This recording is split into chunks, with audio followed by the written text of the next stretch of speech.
అదో పవిత్ర సభ. ప్రజా సమస్యల కోసం నిస్వార్థంగా అక్కడ చర్చ జరగాలి. ఒక్క మాటలో చెప్పాలంటే కోట్లాది మంది భవిష్యత్ దానిపై ఆధారపడి ఉంటుంది. కానీ ఆ విషయాన్ని టీడీపీ ప్రజాప్రతినిధులు పూర్తిగా మర్చారు. సభా మర్యాదలు సంప్రదాయాలకు తిలోదకాలు ఇచ్చి ప్రతిపక్ష నేతపై తీవ్ర దుర్భాషలాడారు. ప్రభుత్వంపై అవిశ్వాస తీర్మానంపై చర్చలో అధికార పక్షం సభా మర్యాదలకు పూర్తిగా తిలోదకాలిచ్చింది. విపక్ష వైఎస్ఆర్సీపీ ప్రభుత్వంపై ఇచ్చిన అవిశ్వాస తీర్మానం నోటీసును స్పీకర్ కోడెల సోమవారం సభలో చర్చకు పెట్టారు. ఈ సందర్భంగా ప్రతిపక్ష నేత జగన్ లేవనెత్తిన ప్రశ్నలకు సూటిగా సమాధానం చెప్పకుండా జగన్ పైన, దివంగత నేత రాజశేఖర్ రెడ్డి పైన అధికార పక్ష సభ్యులు, మంత్రులు తీవ్ర స్థాయిలో ఆరోపణలు చేశారు. సిగ్గులేదా? ధైర్యం ఉంటే కబడ్దార్, మగాడివైతే ఇలాంటి మాటలను యథేచ్ఛగా ఉపయోగించారు. సీఎం సైతం ప్రతిపక్షంపై ఎదురుదాడే లక్ష్యంగా వేలెత్తి చూపుతూ బల్లను కొడుతూ కోరలు తీస్తానని ప్రతిపక్షాన్ని హెచ్చరించారు. కబడ్దార్ జగన్మోహన్ రెడ్డి, ఉగ్రవాది జగన్మోహన్ రెడ్డి, దమ్ము ధైర్యం ఉంటే నువ్వు మగాడివైతే ఏం మాట్లాడతారా? తప్పట్లు కొట్టే సిగ్గు లేకుండా మాట్లాడతారు మీరు. జగన్మోహన్ రెడ్డి పలు అంశాల్లో ప్రభుత్వ అవినీతిని, పోలవరం ప్రాజెక్టులో జరుగుతున్న అవినీతి అక్రమాలను ప్రస్తావించగా మంత్రి దేవినేని ఉమామహేశ్వరరావు లేచి మిస్టర్ జగన్మోహన్ రెడ్డి కబడ్దార్ అంటూ వేలెత్తి చూపుతూ బెదిరింపులకు దిగారు. కబడ్దార్ జగన్మోహన్ రెడ్డి, కబడ్దార్ జగన్మోహన్ రెడ్డి చెప్తున్నా, కబడ్దార్. జగన్ సోలార్ కుంభకోణం గురించి ప్రస్తావించినప్పుడు మంత్రి అచ్చెన్నాయుడు కల్పించుకున్నారు. ఆధారాలు చూపించాలంటూ దమ్ముంటే, ధైర్యం ఉంటే మగాడివైతే అంటూ తీవ్ర పరుష పదజాలాన్ని ఉపయోగించారు.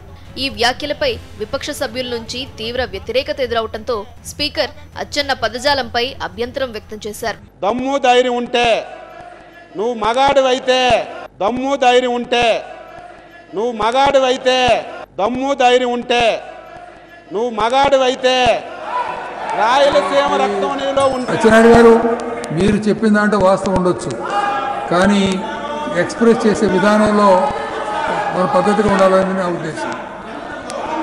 Yes, I agree, but there is a way to express. చెప్పే పద్ధతి అంటూ ఉంటుంది. ఇక మరో టీడీపీ ఎమ్మెల్యే బోండా ఉమామహేశ్వరరావు, ఈయనైతే ఏకంగా ప్రతిపక్ష నేత వైఎస్ జగన్ ను ఉగ్రవాదిగా పోల్చారు. ఉగ్రవాది జగన్మోహన్ రెడ్డి, ఉగ్రవాది జగన్మోహన్ రెడ్డి, ఉగ్రవాది జగన్మోహన్ రెడ్డి. ఇక చంద్రబాబు అయితే ఆవేశంతో ఊగిపోయారు. తాను చేసిన ఆరోపణలపై సిబిఐతో విచారణ చేయించాలని జగన్ డిమాండ్ చేసినప్పుడు ముఖ్యమంత్రి రెచ్చిపోయారు. వేలెత్తి చూపుతూ సిగ్గులేదు మీకు, మీది దివాలా కోరు పార్టీ అంటూ వైఎస్ జగన్మోహన్ రెడ్డిని ఉద్దేశించి తీవ్ర స్థాయిలో మాట్లాడారు. ఏం మాట్లాడతారా? తప్పట్లు కొట్టే సిగ్గు లేకుండా మాట్లాడతారు మీరు. సిగ్గు లేకుండా మాట్లాడతారు మీరు. సిగ్గు లేకుండా మాట్లాడతారు మీరు. సిగ్గు కూడా లేదు మీకు. అసెంబ్లీ పవిత్రతను, రూల్స్ ను మరచి అధికార పక్షం తీవ్ర స్థాయిలో ధ్వజమెత్తిన ప్రతిపక్ష నేత వైఎస్ జగన్ మాత్రం ఎక్కడా సంయమనాన్ని కోల్పోలేదు. తాను అడగదలుచుకున్నవన్నింటినీ సూటిగా అడిగారు. కానీ సమాధానం చెప్పలేక అధికార పక్ష సభ్యులు తిట్ల దండకాన్ని ఎత్తుకున్నారు. General desk, Sakshi news.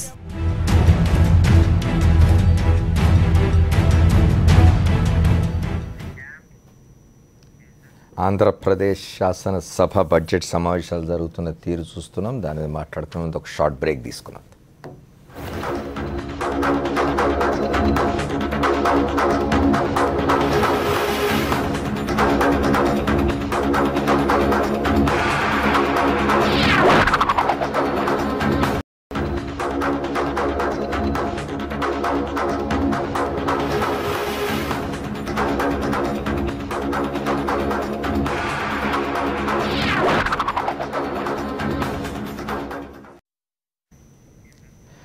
Welcome back to the fourth estate. Ravi గారు, విషయం లేనప్పుడు ఇట్లాంటివన్నీ జరుగుతాయి అనుకుంటాను. మీరు చూస్తున్నారు గత 2 రోజులుగా ఆంధ్రప్రదేశ్ శాసనసభ జరుగుతున్న తీరు. ప్రతిపక్షం ప్రభుత్వం మీద విశ్వాసం ప్రకటించింది నిన్న, ఇవాళ స్పీకర్ మీద విశ్వాసం. ఈ రెండింటికి సంబంధించిన చర్చ జరుగుతున్న సమయంలో అంతకుముందు గవర్నర్ ప్రసంగానికి ధన్యవాదాలు తెలిపే తీర్మానం మీద జరిగిన చర్చ సందర్భంగా కూడా ఈ 3 సందర్భాల్లో గత వారం రోజుల్లో అధికార పక్షం చేసిన ముఖ్యమంత్రి సహా అధికార పక్షానికి సంబంధించిన మంత్రులు, సీనియర్ శాసనసభ్యులు మాట్లాడుతున్న మాటలను ఎట్లా చూస్తారు? అంటే ఈసారి సమావేశాలు నిజానికి చాలా ముఖ్యమైనవి. గవర్నర్ ప్రసంగము, బడ్జెట్, అవిశ్వాస తీర్మానం, స్పీకర్ మీద అవిశ్వాస తీర్మానం, ప్రభుత్వం మీద సభాపతి స్పీకర్ మీద. కాబట్టి చాలా చాలా అంశాలు చర్చకు రావడానికి, ఒకరి వైఖరి ఎవరి నిజస్వరూపం ఏంటని తెలుసుకోవడానికి ఒక మంచి అవకాశం. దానికి తోడు అమరావతి భూములు, వాటికి సంబంధించిన కథనాలు, ఆరోపణలు అవన్నీ ముందుగా వచ్చాయి. కాబట్టి వాస్తవంగా ఇలాంటి సమయంలో ప్రతిపక్షం ఏమో ప్రభుత్వాన్ని ఇరుకుని పెట్టడానికి, అండగట్టడానికి ప్రయత్నిస్తుంది. ప్రభుత్వం నిజాలు తెలుపుకొని తనను తాను సమర్థించుకోవడానికి లేదా నిజాలు వెల్లడించడానికి సిద్ధం కావాలి. అలాంటి ఒక చాలా రాజకీయంగా కీలకమైన చర్చ జరగాల్సిన సమయం. ఇంకొక తేడా కూడా ఉంది సార్. వైఎస్ఆర్ పార్టీ కూడా ప్రతిసారి వాయిదా పడిపోతుంటే అసలు చర్చలే లేవు కాబట్టి వాయిదాల కంటే కూడా చర్చ జరిగితే చాలా మంచిది అనే ఒక వైఖరి తీసుకున్నట్టుగా ముందుగా వార్తలు వచ్చాయి. సభలో కూడా మనకు అది కనపడింది. కానీ అది 2 రోజులే ఉంది. ఇంకా తర్వాత చూస్తే మాత్రం జగన్కి అనుభవం లేదు, అవగాహన లేదు, ఆవేశం ఎక్కువ, ఇవన్నీ ఎన్ని అన్నప్పటికీ కూడా కొంత ఆయన ప్రయత్నం చేస్తున్నాడు. కనీసం అబద్ధాలు చెప్తున్నారు, ఇట్లాంటి మాటలు 1-2 సార్లు అంటున్నా, ఇతర విషయాల్లో మటుకు సమస్యలు. కానీ బ్రిగేడ్ లాగా తయారైనటువంటి ఒక 10-12 మంది ఉన్నారు. ఈ పేర్లు ఇప్పుడు తెలుగు వాళ్ళకు బాగా పరిచయం అయిపోయినాయి. ఇదివరకు పార్లమెంట్లో కాంగ్రెస్ తరఫున కొంతమంది ఉండేవాళ్ళు, అట్లా అలువాలి అని ఇట్లాంటి టకాలు లేచేవాళ్ళు. ఇక్కడ ఒక 12 మంది లేవడము, ఆయన మాట్లాడుతుండగానే 1-4 సార్లు ఏది పడితే అది. ఇందాక మీరు కర్ణ కఠోరమైన చాలా అభ్యంతరకరమైన భాషలు అవన్నీ కూడా చెప్పారు. అవన్నీ మళ్ళీ కూడా చెప్పాల్సిన అవసరం లేదు. ఆఖరకు సభాపతి కూడా తట్టుకోలేక మందలించి దాన్ని తొలగించాల్సినంత దుర్భరమైన భాష, జెండర్ సెన్సిటివిటీ ఏమాత్రం లేనటువంటి భాష, మగాడివా లేకపోతే అదా ఇది ఇట్లాంటివన్నీ, ఇవన్నీ నిజంగా చాలా బాధాకరమైనవి. కె విశ్వనాథ్ సినిమాలో ఒక ఇది ఉంటుంది, వయస్సు అనుభవం ఇస్తుందంటారు, వివేకం ఎందుకు ఇవ్వదో నాకు అర్థం కాదని. పదే అనుభవం లేదు అని చెప్తున్నారు. ఆయన మీద కేసులు ఉన్నాయి, ఏదో నడుస్తుంటుంది కదా. ఎప్పుడు అదే నా చర్చ అంతా కూడా ఈ జగన్నామ స్మరణ, దాని మీద దాడి చేయడం తప్ప ఇంక ఈ రాష్ట్రం పట్ల, సమస్యల పట్ల, ప్రజల పట్ల ఒక ప్రతిస్పందన కానీ, ఒక అర్థవంతమైన, సహజంగా మనం చాలా సభలు చూస్తుంటాం. ఇలాంటప్పుడు కొన్ని రాయితీలు ప్రకటించడం, పథకాల్లో లోపాలు ఉంటే ఇదిగో మేము సవరించుకుంటామని చెప్పడం. సరే, ప్రతిపక్షం ఇంతగా అడుగుతుంది కాబట్టి మేము ఈ విషయంలో విచారణకు సిద్ధపడతాం, నిజాలు బయట పెడతాం, లేదా సభా కమిటీ వేస్తాం, ఇట్లాంటివి ఏమీ లేవు. ఒక దండకం చదివినట్టుగా సామూహిక ధోరణి. ఇది ఎంత మాత్రం ఆరోగ్యకరమైనది కాదు, అప్రజాస్వామికమైనది కూడా. అయితే నా ఉద్దేశంలో వైఎస్ఆర్ పార్టీ కూడా ఈ తీవ్ర దాడిని ఎదుర్కోవడానికి తగినటువంటి వ్యూహాత్మకంగా ఇంకా ఎక్కువ మందిని, ఇదిగో మనం ఈరోజు మాట్లాడారు శ్రీధర్ రెడ్డి గారు, మొదటి నుంచి కూడా అలాంటి వ్యూహాన్ని కొంత అనుసరించి ఉంటే, మరీ అసహాయసూరుడుగా జగన్ ఒక్కడి మీద అంత చుట్టూ ఆ ధోరణి కాకుండా ఉంటే కొంత బాగుండేదేమో. ఏదైనా పెద్ద గుణపాఠం ఇది. చాలా చాలా బాధాకరమైనటువంటి పరిస్థితి కూడా. ఇంత సామూహికంగా ఈ భాషలో ఖబర్దార్ అనే ప్రతిపక్ష నాయకుడిని హెచ్చరించడం, ఎవరైనా ఉండొచ్చు, స్థానానికి ఒక గౌరవం ఉంది కదా. పైగా ఇద్దరికి తేడా ఎంత ఉందండి? 5% కూడా లేదు ఓట్లలో, 2% ఓట్ల తేడా. అంత గణనీయ అంత పెట్టుకొని ఒకే ఒక ప్రతిపక్షం, ఆ ఉన్న ఒక ప్రతిపక్షాన్ని ఖబర్దారని కనుక 1-2 సార్లు చెప్పేటైతే ఇంకా మిగిలేది ఏముంటుంది? కాబట్టి నాకు చాలా ఆశ్చర్యం కలిగేది ఏంటంటే, చాలా ఆరోపణలు ఉన్నాయి. ఈ ప్రభుత్వం వచ్చిన తర్వాత ఇంతవరకు ఒక్కటి ఇదిగో ఇది అదనంగా ఇది తీసామని అంతకుముందున్న తప్ప ఎందుకు చేయడం లేదు, ఎందుకు వీళ్ళ దగ్గర లేవా ఇప్పుడు అది నాకు ఆశ్చర్యం వేస్తుంది. కాబట్టి మీరు అధికారికంగా చేస్తున్నది ఏం లేదు, కానీ అవతలి వాళ్ళని రెచ్చగొట్టడానికి, చర్చను దారి తప్పించడానికి మటుకు అవే మాట్లాడుతున్నారు. ఆ క్రమంలో మరీ హద్దు మీరిపోయి శృతి మించినటువంటి దుర్భర భాషలు, వీటిని వచ్చే సమావేశాలైనా విరమిస్తారు. ఇప్పుడు వాయిదా పడింది కాబట్టి రేపటి నుంచి అన్నా మానుకుంటే ఆంధ్రప్రదేశ్ ప్రజలు సంతోషం. రవి గారు, మీరు గమనిస్తున్నారు, గత 2 సంవత్సరాల కాలంగా 2014లో రాష్ట్రం విడిపోయి ఆంధ్రప్రదేశ్ ఏర్పడినాక అక్కడ ఒక ప్రభుత్వం వచ్చిన తర్వాత శాసనసభ సమావేశాలు ఇప్పటికి 7 సార్లు జరిగినట్టున్నాయి. ఈ ప్రతి సమావేశాల్లో కూడా మాట్లాడితే ప్రతిపక్ష నాయకుడి మీద ఉన్న కేసులకు సంబంధించి మాట్లాడుతుంటారు. అవి కోర్టులో ఉన్నాయి, కోర్టులో విచారణలో ఉన్నాయి. అట్లాంటి వాటిని చాలా హాయిగా ప్రస్తావిస్తూ అవతలి వాళ్ళు ఇక్కడ అవినీతి జరిగింది అని ప్రతిపక్షం మాట్లాడితే ఆధారాలు ఏమిటని మాట్లాడుతున్నారు. ఈ కేసులు, విచారణలో ఉన్న కేసులకు సంబంధించి పదే ముఖ్యమంత్రి అనేదాన్ని స్ట్రెస్ ఎందుకు చేస్తున్నాడు? ముఖ్యమంత్రి అనుభవజ్ఞులు, ఆయనే చెప్తున్నట్టుగా 10 ఏళ్ళు ప్రతిపక్షంలో ఉన్నారు, 9 ఏళ్ళు ముఖ్యమంత్రిగా ఉన్నారు, 40 ఏళ్ల రాజకీయ జీవితం. అది వాస్తవం. ఇప్పుడు కేసులు ఉన్నాయి, కేసులు ఉన్నప్పుడు మనం అంతా కూడా వాదించాము, అవి న్యాయస్థానానికి వెళ్ళి ఆయన అండర్ ట్రయల్గా లోపల కూడా ఉండి వచ్చారు. అది అంతా అయిన తర్వాత కదా ప్రజలు ఆయన పార్టీకి 67 స్థానాలు ఇచ్చి ఏకైక ప్రతిపక్షంగా అక్కడ ప్రతిష్ఠించారు. దానికి మనం ఒక ప్రజాస్వామిక ప్రమాణాలు, సభాపరమైనటువంటి నిబంధనలు మనం పాటించాల్సిన అవసరం ఉంది కదా.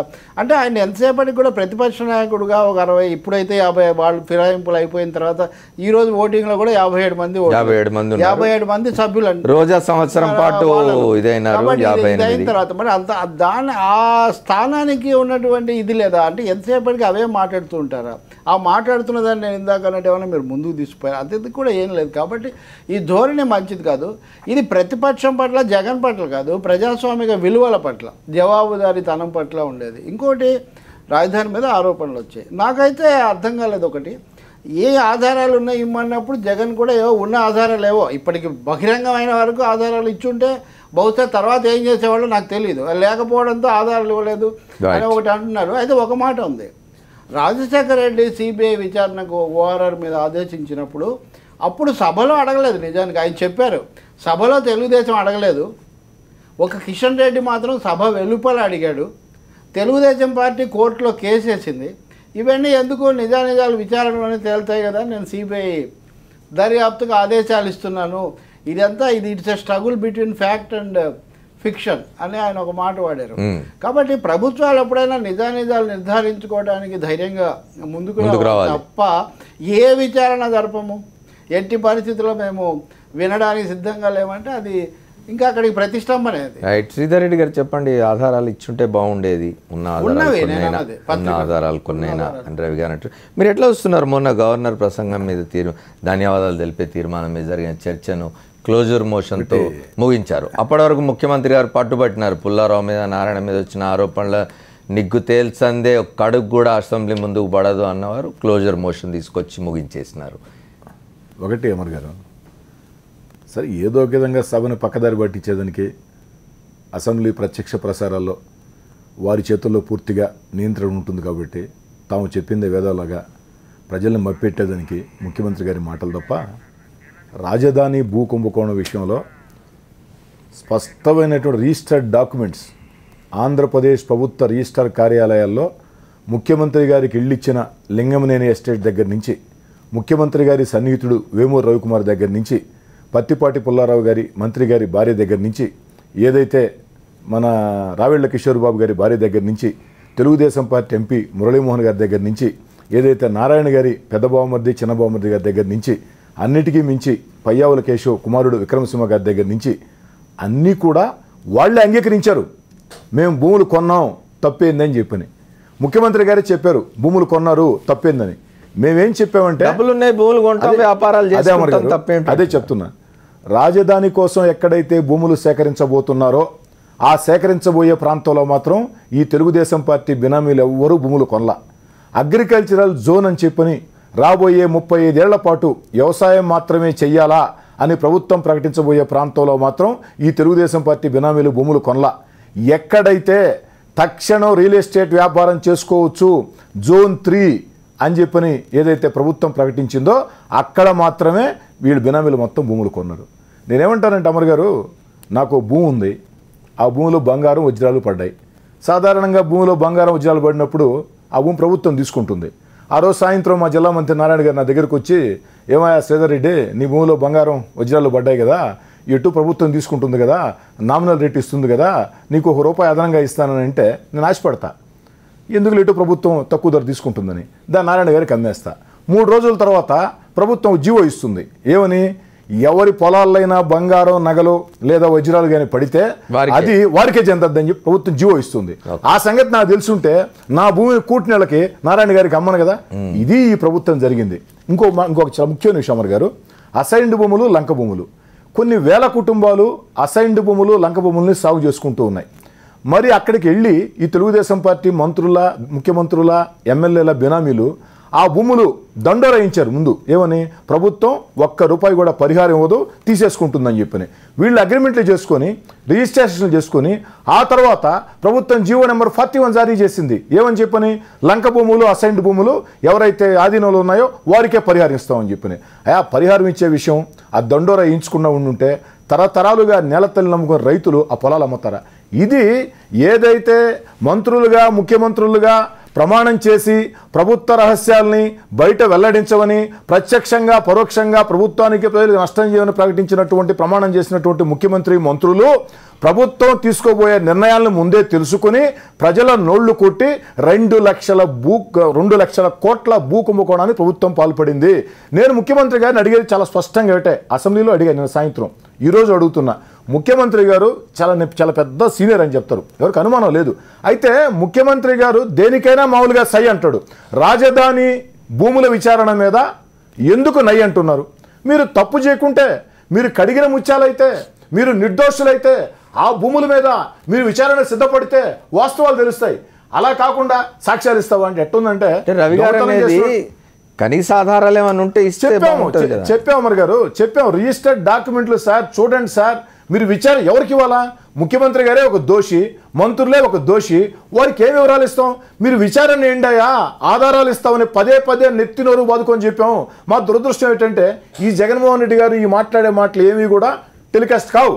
ఇటు కెమెరా తిరగదు, స్పీకర్ గారు అనుమతి తీరు, ఆ పక్క నుంచి చంద్రబాబు నాయుడు గారు సవాల్ సవాల్ సవాల్, ఆధారాలి ఆధారాలి ఆధారాలు అయ్యే టీవీలు చూపిస్తూ ఉంటాయి. అంటే మా దురదృష్టం. అందుకే మేము పదే అడిగాం, ప్రత్యక్ష ప్రసారాలని అసెంబ్లీలో గతంలో ఉండే మాదిరిగానే ఎడిట్ చేయకుండా అన్ని ఛానల్స్కి, ఇందాక మిత్రుడు చెప్పాడు, నిజమో కాదో నాకు తెలియదు, కర్ణాటకలో ఎవరైనా సరే దాన్ని మొత్తం లైవ్గా తీసుకోవచ్చు అని చెప్పి.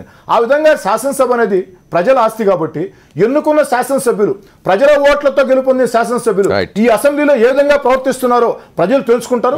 మేము తప్పు చేస్తే మాకు శిక్ష చేస్తారు, వాళ్ళు తప్పు చేస్తే వాళ్ళు శిక్ష చేస్తారు. సుందరాం శర్మ గారితో మాట్లాడే ముందు రవి గారు, వైఎస్ఆర్ పార్టీ వాళ్ళు ఈ మాట చెప్తున్నారు అంటే మైక్లో మేము మాట్లాడేదని చూపించలేదని. మైక్లో కూడా 3-4 సార్లు మాట్లాడారు జగన్మోహన్. నేను అనుకుంటాను దాన్ని ఇంకొంచెం వాళ్ళు లోతుగా ఆలోచించి ఉంటే అక్కడ ఇప్పుడు సాక్షిలో చాలా కథనాలు వచ్చాయి, వాళ్ళని అడిగితే ఆధారాలు ఇస్తారు కదా. కట్ అయిపోతుంది. నేను చెప్తుంది రెండవది, సిబిఐ దర్యాప్తుగా ఆదేశించడం అన్నది రాజకీయమైన నిర్ణయం. అది సభకు నిజానికి రాజశేఖర రెడ్డి కూడా అదే నేను అంటున్నాను. ఆయన ఆదేశించినప్పుడు సభలో ఆయన చెప్పింది కాదు. నిజానికి మీడియా మీకు తెలిసి మీకు గుర్తుండాలి, ఆయన మీడియా గోష్ఠిలోనే ఆయన ప్రెస్ కాన్ఫరెన్స్ అవి ప్రభుత్వం యొక్క నిజాయితీ మీద నిక్కచ్చితనం మీద ఆధారపడిన విషయం. ఆ రోజున ఓఆర్ఆర్ సంబంధించి వచ్చినప్పుడు ఆయన సిబిఐ ఎంక్వైరీ కోరడమే కాదు, అవసరం జ్యుడిషియల్ ఎంక్వైరీ కూడా శంషాబాద్ అవి కూడా దానికి జోడించి చేస్తానని కూడా చెప్పారు ఆయన. ఇదంతా కూడా చేసిన ఒక ప్రక్రియ, రాజకీయ ప్రక్రియకు చట్టబద్ధమైన దానికి ఒక సంధానం చేసి ఉండాలి. ఈరోజు శాసనసభ మామూలుగా ఒక వైఎస్ఆర్ కాంగ్రెస్ పార్టీ ఎమ్మెల్యేగా నేను మాట్లాడుతున్నాను, ఏకపక్షం అనుకునే అవకాశం ఉంది. నేను ఈ సందర్భంగా ఖచ్చితంగా ముఖ్యమంత్రి గారిని ప్రభుత్వాన్ని కోరేది ఏమిటంటే, ఈ శాసనసభలో ముఖ్యమంత్రి గారి ప్రత్యక్ష ప్రోద్బలంతో, ఎందుకంటే ఇందాకనే మీరు ఆడియోలో చూశారు, వీడియోలో చూశారు, ఒరేయ్ తురేయ్ ముఖ్యమంత్రి గారే. వాళ్ళ మంత్రులు అయితే ఆ మాటలు మాట్లాడాలంటే నాకు సభ్యత అడ్డు వస్తుంది. నా తల్లిదండ్రులు కొంచెం సంస్కారంగా పెంచారు నన్ను. మా రూరల్ ప్రజలు ఆ తిట్లు నా నోట్లో నుంచి ఇంటే వేరేదని అనుకుంటారని చెప్పిన భయం, అందుకే మాట్లాడలేదు. నీచాతి నీచమైన మాటలు మొత్తం కూడా మాట్లాడుతూ ఉన్నారు. కాబట్టి ప్రత్యక్ష ప్రసారాలని మీ ద్వారా నేను పదే మనవి చేస్తూ ఉన్నా. అసెంబ్లీ అనేది ప్రజల ఆస్తి. ఎడిటింగ్ లేకుండా ప్రత్యక్ష ప్రసారం, పదం టు పదం, సంఘటన టు సంఘటన ప్రత్యక్ష ప్రసారం చేస్తే అధికార పక్షం తప్పులు చేస్తే వాళ్ళని ప్రజలు శిక్షిస్తారు, లేదు వాళ్ళు చెప్పినట్టు మేము తప్పులు చేస్తే ప్రజలు శిక్షిస్తారు. రైట్. ఒకసారి మన సుందరాం శర్మ గారు ఉన్నారు, వారితో మాట్లాడదాం.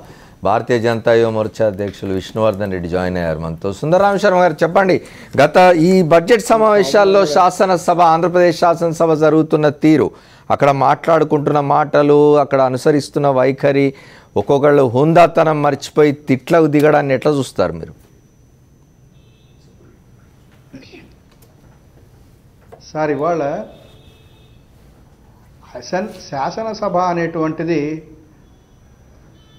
మనం గనక చూసినట్లయితే ఇవాళ చంద్రబాబు నాయుడు గారు 35 సంవత్సరాలు ఆయనకు ఉన్నటువంటి అనుభవం అని చెప్పని అసెంబ్లీలోనే చెప్పినటువంటి ఆయన, సభలో విలువలు సాంప్రదాయాలు కావాలి అని చెప్పినటువంటి ఆయన మాట్లాడినటువంటి తీరు కానీ, ఆయన యొక్క మంత్రులు మాట్లాడినటువంటి తీరు చూసిన తర్వాత అసలు నిజంగా అది శాసనసభ లేకపోయితే ఏ రకమైనటువంటి సభ అనేటువంటిది, అంటే ఆ రకమైన మాటలు మాట్లాడలేక నేను చెప్తా ఉన్నాను.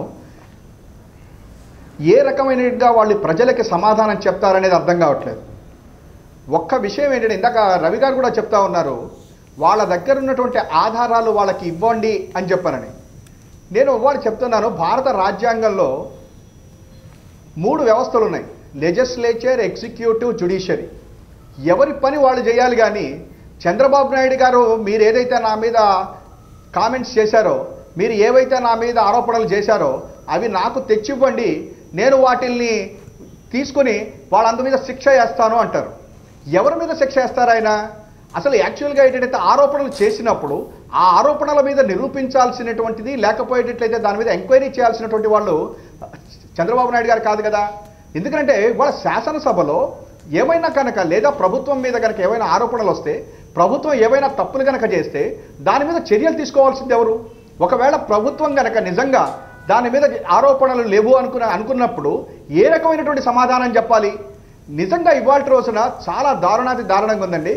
నేను ఇవాళ నిన్న శాసనసభ చూసినప్పుడు అనిపించింది, ఇవాళ మన దేశంలోనే ఈ స్పీకర్లు లేకపోయేటైతే శాసనసభలో జరుగుతున్నటువంటి వాటి మీద సమగ్రమైనటువంటి చర్చ జరగాలండి. రాజ్యాంగంలో కూడా స్పీకర్ వ్యవస్థకి సరైనటువంటి ఒక ప్రాతిపదిక, అంటే వాళ్ళకి కావాల్సినటువంటి వాళ్ళు చేయవలసినటువంటి వాటి మీద ఒక నిర్దిష్టమైనటువంటి ప్రణాళిక కనుక వాళ్ళకి ఇవ్వకపోయేటట్లయితే ఇక శాసనసభలు ఏ రకంగా నడుస్తాయనేటువంటిది అర్థం కావట్లా. అమర్ గారు మీరు తెలుసో లేదో, ఇప్పుడు ఇవాళ ఈ క్రికెట్ టీముల్లో ఒకప్పుడు ఒక దేశంలో ఆడేటప్పుడు అదే దేశానికి సంబంధించిన ఎంపైర్లు ఉండేవాళ్ళు. తర్వాత వచ్చినటువంటి వైటల్ మూలకంగా ఇప్పుడు ఇవాళ రోజున 2 దేశాల వాళ్ళు ఆడుతుంటే 3వ దేశానికి సంబంధించిన ఎంపైర్ ఉంటున్నాడు. ఆ రకంగా ఇవాళ స్పీకర్ వ్యవస్థలో ఇవాళ మన ఆంధ్రప్రదేశే కాదండి, నిన్న జమ్మూ కాశ్మీర్ కానీ, మన అరుణాచల్ ప్రదేశ్ కానీ, వీటన్నిటి చోట్ల కూడా జరుగుతున్నటువంటి వ్యవహారాలను కనుక చూస్తే మనం తప్పనిసరిగా స్పీకర్లకు సంబంధించినటువంటి వ్యవస్థను గురించి కూడా ఇవాళ ఈ రాజ్యాంగం ప్రకారం కానివ్వండి, రాజకీయ పార్టీలు కానివ్వండి, వీళ్ళందరూ కూడా ఒక నిర్దిష్టమైనటువంటి చర్య తీసుకోవాల్సి ఉంటుందండి. ఇవాళ రోజున ఈ ఫిరాయింపుల విషయంలో కానివ్వండి, లేకపోతే శాసనసభలో ఒక సభ్యుడికి ఇవ్వవలసినటువంటి టైం గురించి కానివ్వండి, మధ్యలో ప్రతిపక్ష నాయకుడు మాట్లాడుతున్నప్పుడు ఎవరు పడితే వాళ్ళు లేచి మాట్లాడటానికి ఇచ్చేటువంటి అవకాశాలు కానివ్వండి, లేకపోతే సభా లీడర్ అని చెప్పి ఆయనకి ఇచ్చేటువంటి అవకాశం కానివ్వండి, వీటన్నిటి మీద కూడా ఒక సమగ్రమైనటువంటి ప్రణాళిక లేకపోతే సమగ్రమైన దృక్పథం కనుక లేకపోయేటట్లయితే ఈ శాసనసభలు ఎట్లా నడుస్తున్నాయో ప్రజలు చూస్తే అసలు ఇవాళ మనం ఎందుకు ఎన్నుకుంటున్నాం, వీళ్ళు నిజంగా శాసనసభ్యులా లేకపోతే బజార్లో ఉన్నటువంటి వాళ్ళే చక్కగా మాట్లాడుతున్నారనేటువంటి ఆరోపణలు ఏవైతే చేస్తున్నారో అవన్నీ కూడా ప్రజల్లో ఒక సరైనటువంటి సమాధానానికి పోదండి. సుందరరామ శర్మ గారు ఒకటి చెప్తాను సార్ నేను. సార్ చెప్పండి సార్ ఇంకొకటి చెప్తాను సార్ నేను. ఇవాళ రోజున చర్యలు తీసుకోవాలి అని చెప్తా ఉన్నారు.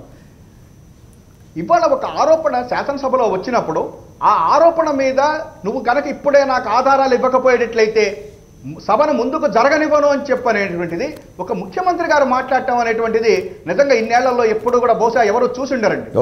ఎందుకంటే ఒకవేళ ఆయన ఆరోపణ చేసింది నిజం కాకపోతే ఆయన సమాధానం చెప్పొచ్చు, ఇది నిజం కాదు, దాని మీద నేను తర్వాత మాట్లాడతాను, మిగతా ఆరోపణలు ఉంటాయండి. ఆయన ఆరోపణలతో పాటు ఓటుకు నోటు గురించి కూడా మాట్లాడాడు ప్రతిపక్ష నాయకుడు. మరి ఓటుకు నోటు గురించి ఇవాళ కేసీఆర్ గారు ఎవరైతే ముఖ్యమంత్రి ఉన్నారో ఈ యొక్క వీడియో క్యాసెట్లు కానీ ఇవన్నీ ఆయనకి ఇచ్చి జడ్జిమెంట్ చెప్పమని చెప్పని చంద్రబాబు గారు అడుగుతారండి? ఇవాళ ఇక్కడ ఈయన చేసిన ప్రతిపక్ష నాయకుడు చేసిన ఆరోపణల మీద నాకు ఇవ్వండి, నేను చర్య తీసుకుంటానన్నాడు. మరి ఇవాళ ఓటుకు నోటు గురించి కూడా కేసీఆర్ గారు ముఖ్యమంత్రి గారికి ఇవన్నీ ఇచ్చేసి చర్యలు తీసుకోమని చంద్రబాబు నాయుడు గారు చెప్తారా అని చెప్పి నేను ఇవాళ అడుగుతా ఉన్నా. ఇంకొకటి కూడా ఏంటంటే కాంగ్రెస్ పార్టీ మీద ఒక్క నిమిషం అమర్ గారు, కాంగ్రెస్ పార్టీ మీద ఎప్పుడు కాంగ్రెస్ పార్టీది ఇవాళ రోజున ధనయజ్ఞం యజ్ఞం అని చెప్పి ఏవో మాట్లాడేటువంటి ఆయన ఇవాళ ప్రభుత్వంలో వాళ్ళు ఉన్నారు. 2 సంవత్సరాలు అయింది. నువ్వు చేసింది ఏంటి ఈ రోజు వరకు? ఎంతసేపటికి కాంగ్రెస్ పార్టీ మీద దుమ్మెత్తి బయటం, పరమాత్మలు ఆత్మల గురించి మాట్లాడటం. ఇవాళ పరమాత్మలు కూడా మిమ్మల్ని క్షమించే స్థితిలో లేడు. మిమ్మల్ని రాజధాని కట్టుకోవడానికి మేము ఇచ్చినటువంటి ఏమీ లేకుండా చేసుకుంటాం. Right sir. సుందరరామ శర్మ గారు, we got your point sir. నేను మళ్ళీ వస్తాను మీ దగ్గరికి. భారతీయ జనతా యువమోర్చా నాయకుడు విష్ణువర్ధన్ రెడ్డి ఉన్నారు. నిజానికి చట్టసభల్లోకి పోవాల్సిన వాళ్ళు వీళ్ళంతా, ఈ జనరేషన్. వారేమనుకుంటారు చూద్దాం. ఒక మంచి పాయింట్, అంటే చాలా కాలంగా చర్చ జరుగుతున్న పాయింట్ సుందరరామ శర్మ గారు ఇవాళ డిబేట్లో తీసుకొచ్చినారు. దాని గురించి కూడా మాట్లాడుకుందాం. షార్ట్ బ్రేక్ తీసుకొని వస్తాం.